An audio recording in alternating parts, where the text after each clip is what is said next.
네, 오늘의 정치권 이슈 살펴봅니다. 민현주 전 의원, 박원석 전 의원 두 분과 함께합니다. 어서 오세요. 안녕하십니까. 경찰국 얘기로 시작을 해보도록 하겠습니다. 14만 전국 경찰 대회 지금 전에 보셨지만 오늘 토요일로 예정이 돼 있었는데 오늘 오전에 전격 취소됐다는 소식이 전해졌고요. 그리고 이상민 행안부 장관은 매우 다행이다라고 얘기하면서 이 문제 정치 이슈화하지 말자라고 얘기를 했는데 사실 이거 취소하면서 이제 정치권에서 좀 논의를 해주기를 바란다라는 또 경찰의 얘기가 있었기 때문에 정치 이슈화가 안 될까라는 생각에는 좀 물음표가 따라붙는 것 같습니다. 일단 이제 경찰 현장에 있는 경찰들이 이번 집회를 취소하게 된 건 굉장히 다행스러운 일이고요. 예. 그런데 취소하게 된 배경에서 한번 살펴보면 과연 이것이 뭐 이제 국회 차원에서 논의 이렇게 말은 했지만 결국에는 민심을 얻지 못했기 때문에 이제 자중하는 모드로 들어가는 것이 아닌가라는 생각이 들어요. 네. 경찰국 설치하는 거에 대해서 무슨 여러 가지 토론할 쟁점들은 있지만 사실은 비대화되는 경찰 권력을 통제할 필요가 있다. 관리 감독할 필요가 있다. 예. 인사권에 대해서도 경찰이 자기네 셀프 인사하는 문제는 굉장히 심각하다. 그렇기 때문에 누군가에 의해서 견제받을 필요가 있다라는 것에 대해서 국민들도 상당 부분 동의하고 있습니다. 그리고 지금 민생이 굉장히 어려운데 경찰들이 자기 밖으로 챙기는 거 아닌가. 특히 특정 집단 출신들이 자기 밖으로 챙기기 위해서 이렇게 민생, 치안을 나몰라라 한다라는 그 비판들이 있습니다. 그래서 이런 차원에서 경찰들이 이제 현장에 있는 일부 경찰들이 자중에 들어간 것 같고요. 예. 경찰국 설치의 문제의 그 합리성, 당위성은 전 분명히 존재한다고 생각합니다. 다만 이제 속도라든지 이제 과정 문제에서 방법론적인 문제에서 조금 속도 조절이나 조율이 좀 필요할 수는 있겠죠. 그래서 앞으로 국회 차원이라기보다는 이미 행안부에 설치가 됐고요. 그래서 행안부 장관이나 뭐 대통령께서 약속하신 것처럼 인사나 이런 문제에서 공정하게 하겠다 이런 것들을 실제로 보여주는 것을 통해서 이거는 관리 감독 가능하지 않을까 싶습니다. 네, 전체 회의가 취소됐고 경찰청 역시 경찰국 신설과 관련해서 현장 경찰관들의 의견을 수렴하려고 하는데 이런 부분들이 좀 경찰들의 반발을 잠재우는 데 도움이 될까요? 좀 어떻게 보십니까?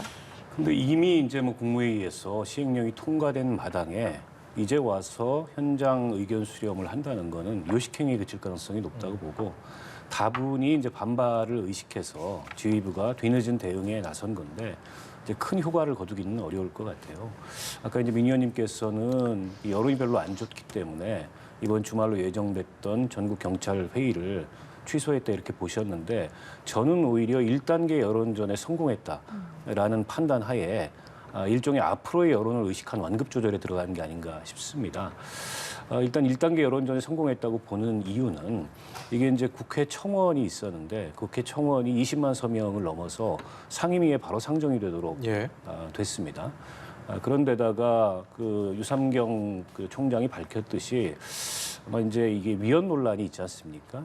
그에 대해서 법률적 대응을 하겠다. 뭐 권한쟁의 심판도 있을 수 있고 위헌 심판 제청도 있을 수 있고 그런 경로가 하나 있을 것 같고요. 또 실제 발의가 될 가능성이 있을지는 모르겠으나 국회에서는 행안부 장관에 대한 탄핵소추 얘기까지 나온 마당이에요. 최초에 이게 경찰 자문위원회에서 이 사안을 권고하고 행안부가 경찰국을 신설하겠다고 방침을 밝혔을 때만 하더라도 국민들은 도대체 이 이슈가 뭔지 여기에 쟁점이 뭔지 이런 것들을 잘 몰랐습니다. 그러나 이제 지난 전국 총경회의를 계기로 또 그에 대해서 행안부 장관이나 대통령이 국기문란, 쿠데타 뭐 이렇게 강하게 비난을 하면서 이게 이제 여론화된 측면이 있거든요. 그래서 이 사안에 대해서 반대하고 있는 일선 경찰들은 소기의 성과를 거뒀다고 보고 조금 호흡 조절에 들어간 게 아닌가 싶고요. 일단 그 시행령이 만들어져서 경찰국이 신설되게 됐지만 이후에도 위헌 논란을 비롯해서 여러 가지 쟁점들이 있거든요. 당장에 이명박 정부 시절에 법제처장을 지냈던 헌법 전문가인 이석연 변호사 같은 경우에는 로스쿨생이 보더라도 이건 명백한 위헌이다. 즉 행안부 장관에게 위임되지 않은 권한을 행사한 거다. 이렇게 강하게 성토를 하고 있어서 이대로 이 사안이 잦아들 것 같지는 않습니다. 네, 말씀하신 것처럼 이 상황이 잦아들 것 같지는 않다. 여야 공방은 여전히 진행 중인데요. 국회 행안위원장이 관련해서 얘기를 했습니다. 먼저 듣고 오겠습니다. 주무장관은 어떻게 보면 너무 원칙주의, 너무 좀 뚜렷한 강직한 그런 장관의 모습을 좀 표현했다, 저는 이렇게 보는데, 그 표현은 조금 과한 표현이 있다고 저는 생각합니다. 저는 경찰도 좀 냉정하게 들여다볼 필요가 있다. 어떻게 보면은 비정상을 좀 정상화하자는 취지인데 이게 너무 좀 왜곡 좀 받은 부분도 있다. 그렇게 해서 경찰관 여러분들이 걱정하는 부분을 기후로 생각할 수 있도록 국회 차원에서도 눈을 부릅뜨고 문제점이나 개선 방안을 철저히 점검해 나가겠다는 말씀을 드립니다. 네, 이 경찰국 관련된 이 논란 중에 하나, 이상민 행정안전부 장관의 쿠데타 발언 많이들 꼽고 있습니다. 이 경찰국 신설의 당위성, 필요성과는 별개로 이런 표현들이 어떻게 보면 경찰 조직에 대해서 좀 집단 반발을 불러왔다라는 부분을 좀 부인할 수가 없을 텐데, 그런 부분들을 충분히 인지하고 있었을 텐데 얘기를 했다, 이런 표현들 서슴지 않았다, 좀 의도성도 있다, 이렇게 봐야 됩니까? 글쎄요, 저는 의도성이라기보다는 이상민 이제 장관이 사실은 이 정치권이나 이쪽 부분에서 이렇게 활동했던 분이 아니다 보니까 아마 조금 격한 표현이 나온 것 같아요. 네, 뭐 이후 여하를 불문하고 이상민 장관의 이 발언은 지금이라도 유감 표명을 좀 하는 게 어떨까라는 저는 개인적인 생각이고요. 왜냐하면 우리나라 이제 국민들이 지난 역사에서 몇 가지 굉장히 아프게 생각하는, 비판적으로 생각하는 몇 가지 장면 중에 하나가 바로 군부독재랑 이런 관련된 이슈인데요. 그 부분을 너무 직접적으로 건드렸다는 점. 물론 이상민 장관이 얘기하기는 이거 갖다가 직접적으로 연결시킨 건 아니다. 그럴 수 있는 위험성을 얘기했다라고는 하지만 그럼에도 불구하고 국민들의 정서에는 맞지 않는 표현이었기 때문에 이 부분은 지금이라도 유감 표명을 했으면 좋겠고요. 하지만 이 표현은 표현이고요. 그래서 유감 표명은 표명이고 경찰국 관련한 이슈는 사실은 이상민 장관이 한 부분이 상당 부분이 저는 설득력이 있다고 봅니다. 특히 이번에 항명 사태를 이끌었던 배후에 있는 사람들 중에는 민주당의 지난 조국 사태 때 현장에 있었다든지 아니면 황운하 의원과 굉장히 절친이라서 관련돼서 문제되는 이슈들을 이끌어갔던 인물이 있는 걸로 지금 밝혀지고 있지 않습니까? 예. 그래서 이상민 장관의 이 발언 때문에 경찰국 그 본질의 필요성이나 이런 문제들이 호도될 수는 없다라고 봅니다. 예, 국민 정서에 맞지 않는 발언과 관련해서는 좀 유감 표명을 하는 게 좋지 않겠느냐라는 입장이셨는데, 민주당에서도 해당 발언을 놓고 절대 용서할 수 없다라면서 지금 행안부 장관에 대한 탄핵소추안 또 해임 건의안 청구 가능성까지 내비치고 있는 상황입니다. 여기에 더해서 시행령은 또 법령 위반이다라면서 국회법 개정도 추진하고 있는데, 글쎄요, 여야 갈등은 쉽게 사그라들진 않을 것 같습니다. 네, 그럴 수밖에 없을 것 같습니다. 그 비대해진 경찰권에 대한 일종의 이제 민주적 통제 장치가 필요하다는데 이의를 제기할 사람은 없을 거예요. 다만 그 방안이 31년 전에 경찰청이 행안부의 외청으로 독립하면서 사실은 행안부 장관의 직무, 관할 직무에서 경찰과 치안의 업무, 관한 업무를 뺐거든요. 그랬던 어쨌든 경찰 역사에 부합하느냐. 지금 다시 이제 행안부 경찰국을 신설하는 게 여기에 대해서 당연히 뭐 경찰 내부에 저는 이의가 있을 수 있다고 생각해요. 그러니까 대안으로서 많이 거론되는 게 지금 이제 국가경찰위원회라고 있습니다. 근데 그 법적 위상이 현재는 행안부 자문기구예요. 때문에 자문기구를 가지고서 경찰에 대한 통제는 불가능하고 이걸 일종의 이제 법적 위상이나 성격을 합의제 행정기관으로 바꿔서 일본이 이제 그런 식으로 이제 경찰 통제기구를 두고 있는데 일본 예. 국가공안위원회가 근데 그런 모델로 가는 게 더 바람직하고 시대적 추세에 부합하는 거 아니야 이런 의견이 있어요. 그러니까 다양한 의견들이 있을 수 있는데 그런 의견을 전혀 수렴하지 않고 마치 이걸 이제 찍어 누르듯이 그에 대해서 일선 경찰들이 좀 답답해서 경찰 지휘부가 아무런 그 액션을 취하지 않으니까 모여서 의견을 모았는데 그걸 또 쿠데타라고 비난하니까 어떻게 보면 좀 감정적으로 일선 경찰들 많이 자극한 측면이 있는 것 같아요. 그래서 아마 민주당에서 뭐 탄핵소추 얘기도 나오고 해임 건의 얘기도 나오는데 아시겠지만 뭐 해임 건의는 국회에서 쉽게 할 수는 있지만은 이게 강제성이나 효력이 없습니다. 그에 반해서 탄핵소추는 만약 탄핵소추가 의결되면 그 순간 직무가 정지되고 헌법재판소에서 최종 결정을 기다려봐야 되기 때문에 그보다는 굉장히 이제 이 실질적인 효과가 강한데 실제 탄핵소추까지 갔을 때 또 그에 따른 역풍이 있을 수 있거든요. 지금 민주당이 국회 의석 과반 이상을 가지고 있다 그래서 국무위원들에 대해서 이렇게 함부로 탄핵 소추를 발의할 수 있느냐. 그래서 아마 민주당에서도 이 여론의 추이를 좀 지켜보는 것 같아요. 아직은 당의 공식 입장으로 예. 탄핵 소추를 얘기한 것은 아닌 것 같고요. 일부 의원들 사이에서 그런 의견이 나오고 있는 정도 아닌가 싶습니다. 예. 네, 감정적으로 자극한 것은 맞다라고 발언에 대해서 해석을 해주셨는데 이상민 행안부 장관은 해당 발언뿐만 아니라 이 경찰의 집단 행동 배경과 관련해서 경찰대 출신들을 겨냥한 듯한 언급을 해서 또 논란을 빚기도 했는데요. 관련 목소리 듣고 대담 이어가도록 하겠습니다. 경찰대를 졸업했다는, 특정 대학을 졸업했다는 그 사실만으로 자동적으로 경위로 인간될 수 있다는 어떤 시험이나 뭐 그런 거 거치지 않고 그런 것이 좀 불공정한 면이 있다고 생각합니다. 경찰대 개혁은 지난번 서장 회의나 그 훨씬 이전에 경찰제도 발전위원회 총리 산하에 만드는 거, 거기 주요 그 논의 사항 중에 하나로 이미 들어가 있던 것입니다. 그래서 뭐 경찰대와 비경찰대를 굳이 갈라치기 하거나 그럴 필요는 없고. 네, 이 경찰국 신설과는 또 별개로요. 어제 행안부 업무보고 과정이었죠. 대통령에 대한 업무보고 과정에서 이 경찰대 카르텔 문제를 지적을 했습니다. 카르텔이라는 것 자체가 어떤 의미로 봐도 긍정적일 수는 없는 의미이기 때문에 이 부분에 대해서 또 경찰 조직이 또 반발하고 있는 모습들 보이고 있습니다. 여기에 대해서는 어떻게 생각하고 계십니까? 이게 이제 대선 때도 비슷한 인식을 윤석열 대통령이 드러냈던 적이 있었고 역대 정권에서 경찰대 개혁은 자주 이제 의제로 올랐던 사안입니다. 이제 경찰대 출신들이 아주 소수의 비율임에도 불구하고 경찰 고위직 전부를 거의 대부분을 이게 싹쓸이를 하다 보니까 그 내부에 경찰대 카르텔을 계속 쌓고 있는 거 아니냐 이런 문제의식이 있었거든요. 그러니까 이제 이 통상 시기에 저런 그 개혁 방안을 행안부 장관이 보고를 했다면 뭐 과거의 정권에서도 있었던 그런 개혁 방안이겠거니 이렇게 넘어갈 수 있는데 이게 경찰국 신설 관련된 논란과 맞물려서 예. 또 경찰 내의 특정 집단을 딱 이렇게 지목한 상황에서 저런 어떤 경찰대 개혁 방안을 얘기하시니까 이게 마치 이번 이제 경찰국 신설에 대한 경찰 내부의 조직적 저항에 대한 마치 보복 조치인 것처럼 이렇게 비춰지는 것은 분명하고요.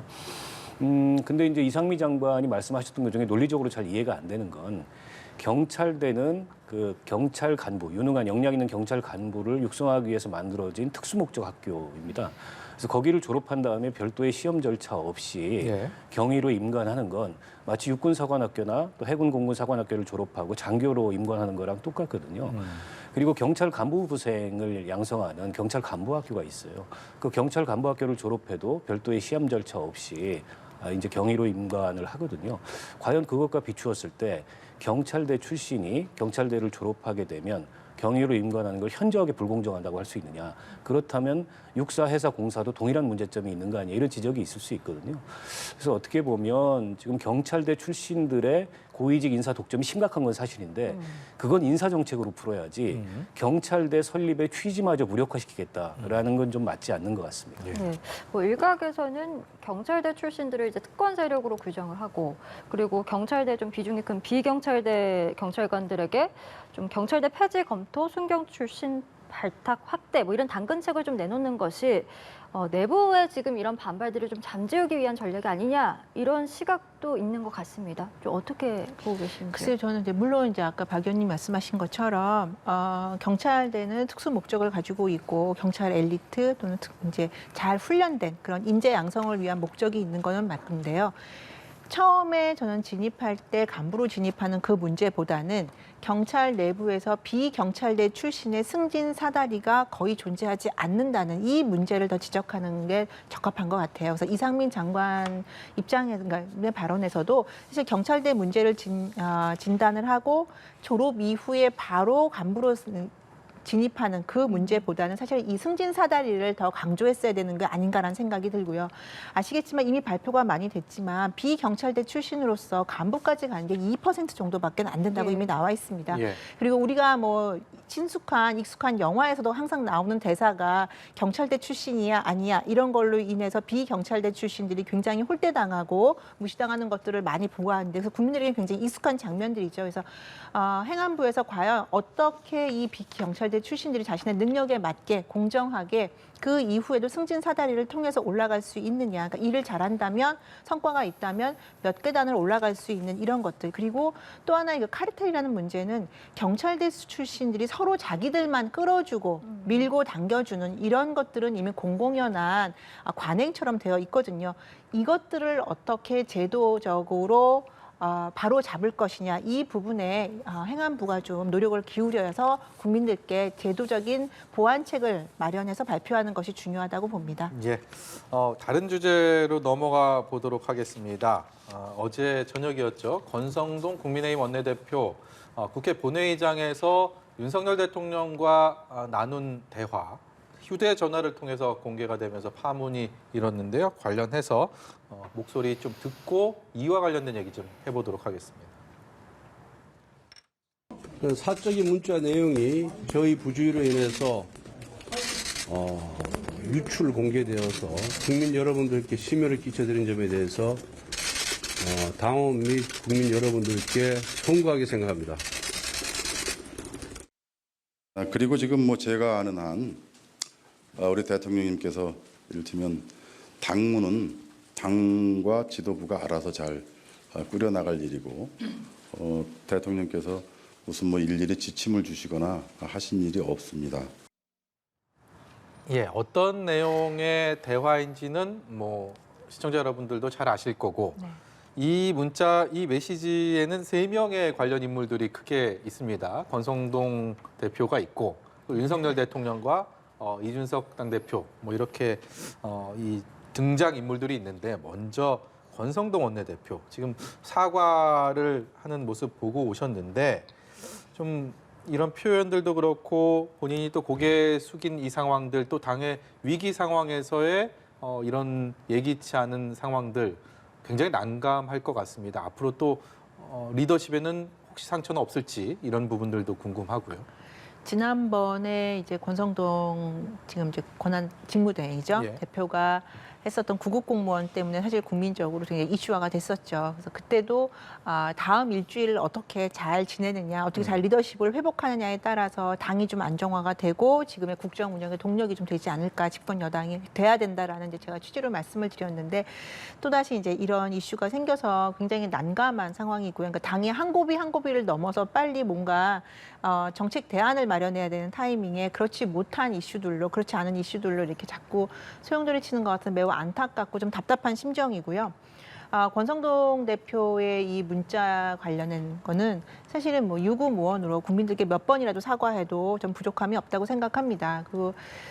근데 사실 이준석 대표 관련된 이슈가 이제는 좀 국민들로부터 이게 좀 뭐랄까 좀 조용해지는 상황이 되고 그래서 당이 안정화가 돼서 국정 운영 동력을 좀 실어줘야 되는데 그렇지 못해서 굉장히 저도 개인적으로 안타깝고요. 당 차원에서도 이 문제를 빨리 수습해야 된다라고 생각을 해요. 네. 공개된 그 문자 내용에서 윤 대통령이 이제 이준석 대표를 향해서 내부 총질하는 당대표다 이렇게 한 표현이 결국 윤 대통령의 의중을 표현한 것이 아니냐라는 해석들도 있는 것 같습니다. 그랬더니 이제 일부 2030 지지층이죠. 이준석 대표를 지지하는 2030 청년층에서는 이준석 대표를 향한 어떤 토사구팽이 아니냐 이런 비판 여론도 있는 것 같습니다. 뭐 그동안의 윤심을 둘러싸고 이런저런 뭐 추측, 추정 이런 것들이 있었는데 그게 좀 확인된 게 아닌가 싶어요. 그래서 윤리위도 그렇고 이른바 윤핵관들도 그렇고 객관적으로 보기에 상황을 상당히 무리를 한다. 이제 이런 시각이 있었는데 왜 그렇게 무리를 할 수밖에 없었는지 그 저간의 사정이 드러난 게 아닌가 싶고 권성동 원내대표가 국민께 당원들께 심려를 끼쳐드려서 사과한다 이렇게 이제 입장을 밝히셨는데 저 문자 내용을 보면 사과를 해야 될 사람이 도대체 누구인지 어떤 내용을 사과해야 되는지 굉장히 좀 사실은 헷갈리는 상황이고요.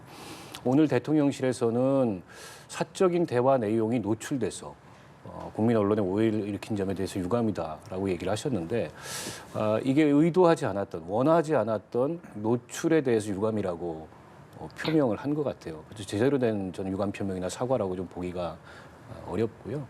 이렇게 되면 이제 이준석 대표가 결과적으로 윤심에 의해서 이 토사구팽된 거 아니냐라는 어떤 관측이 전 설득력을 얻을 수밖에 없고, 또 이준석 대표가 오늘 메시지를 냈어요. 그동안에 침묵하고 있다가 뭐 양두구익이라는 표현도 쓰고 오해 없이 명료하게 알아들었다는 표현도 썼는데, 어떻게 보면 여당의 대표와 대통령 간에 다시 건너올 수 없는 그런 강을 건넌 게 아닌가 싶고, 권성동 원내대표는 글쎄요, 벌써 이제 원내대표 대임 이후에 3번째 사과를 하신 거거든요.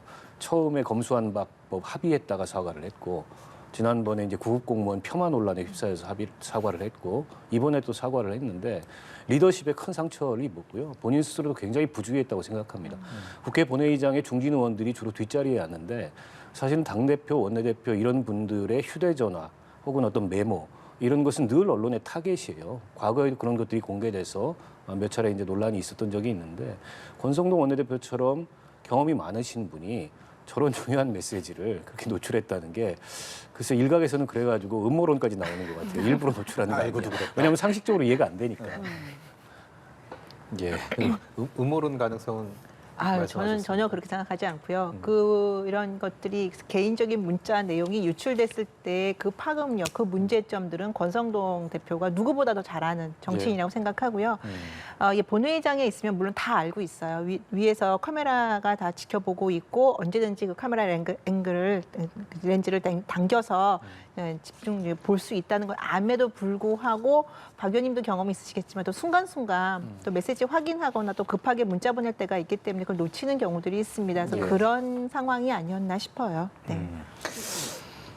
이준석 대표 입장에서는 비교적 SNS를 빈번하게 그때그때 본인의 입장들을 자주 올리는데, 이번 건에 대해서는 하룻밤을 넘겼습니다. 어제 저녁에 불거지고 이준석 대표 뭐라고 얘기를 할까라고 많이 궁금증을 불러왔는데, 하루를 넘겨서 내놓은 입장이 화면에서 보고 계시는, 조금 전에 박 의원께서도 말씀하셨는데 양두구육이라고 응수를 했습니다. 사실 지금 윤리위의 제재로 인해서 당원권이 정지된 상황에서 별로 할 수 있는 게 많지는 않습니다. 운신의 폭은 적습니다만, 이번에 나온 이런 문자 메시지 논란이 이준석 대표에게는 어떤 영향을 미치게 될까요?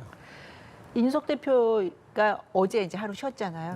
메시지가 안 나왔잖아요. 그런 사건이 있으니. 근데 아무 반응이 없어서 이준석 대표가 좀 달라졌구나. 과거의 이준석과는 좀 다른 모습을 보이는구나라는 생각을 했는데, 오늘 안 그래도 바로 이제 메시지가 나왔어요. 그래서 보면서 역시 이준석 대표는 이준석 대표구나라는 생각을 갖게 됐는데요.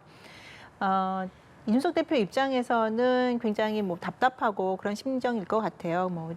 호남에서 이제 행보를 했던 것도 있고, 그거에 호남 행보에 관련해서는 사실은 찬반 양론이 좀 있었거든요. 근데 어제 권성동 대표 문자 사건 이후에 오늘 이준석 대표가 낸 메시지를 보면 억울한 면, 답답한 면을 좀 토로한 것이 아닌가라는 생각이 드는데, 저는 개인적으로 바람이 그럼에도 불구하고 이준석 대표는 어쨌든 아직까지는 집권 여당 대표입니다. 이게 야당 대표고 야당 내에 이슈가 됐다면 조금 다른 양상인데, 지금은 집권 여당의 대표이고 아직까지, 그리고 윤리위에서 어쨌든 징계를 받고 있는 상황이라면 조금은 더 정중동을 했으면 어떨까라는 개인적인 생각이 듭니다. 예, 알겠습니다. 저희 대정부 질문 이야기도 좀 해보겠습니다. 오늘 마지막 대정부 질문이 진행되고 있는 상황인데, 오늘은 교육, 사회, 문화 분야입니다. 각종 논란에도 좀 인사청문회 없이 임명된 박순애 사회부총리 겸 교육부 장관에 대한 관심이 쏠리기도 했는데, 글쎄요, 여야 공수가 바뀐 윤석열 정부의 첫 대정부 질문, 어떤 부분 좀 중점적으로 보셨는지요? 사실 어제 같은 경우에 경제 분야 대정부 질의가 있었던 날입니다. 근데 저 권성동 원내대표의 텔레그램 메신저가 공개되면서 도대체 어제 경제 분야에 어떤 의원이 어떤 질의를 했는지 언론이 전혀 관심도 안 갖고 국민들도 알 수가 없는 상황이에요. 어떻게 보면 지금 큰 이슈들에 묻혀가지고 정작 대정부 질문에서 좀 꼼꼼하게 따져야 될 문제, 특히 지금의 이른바 이제 3고 현상이나 경제 위기와 관련돼서 정부가 갖고 있는 해법이나 대안은 무엇인지, 또 코로나19가 지금 재확산하고 있는데 정부의 방역 정책이 뭔지 잘 모르겠다.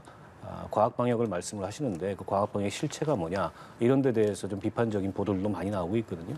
근데 그런 게 좀 꼼꼼하게 대정부 질의에서 이 점검이 되고 어떤 대안을 만드는 그런 생산적인 논의가 이루어져야 되는데 그런 건 전혀 없고 지금 다 이제 뭐 경찰국 신설이라든지 또 이 문자 공개라든지 그리고 이제 한동훈 법무부 장관이 나와가지고 박범계 전 장관하고 설전을 한 장면이라든지 이런 것들에 다 묻혀버린 게 아닌가 싶고요.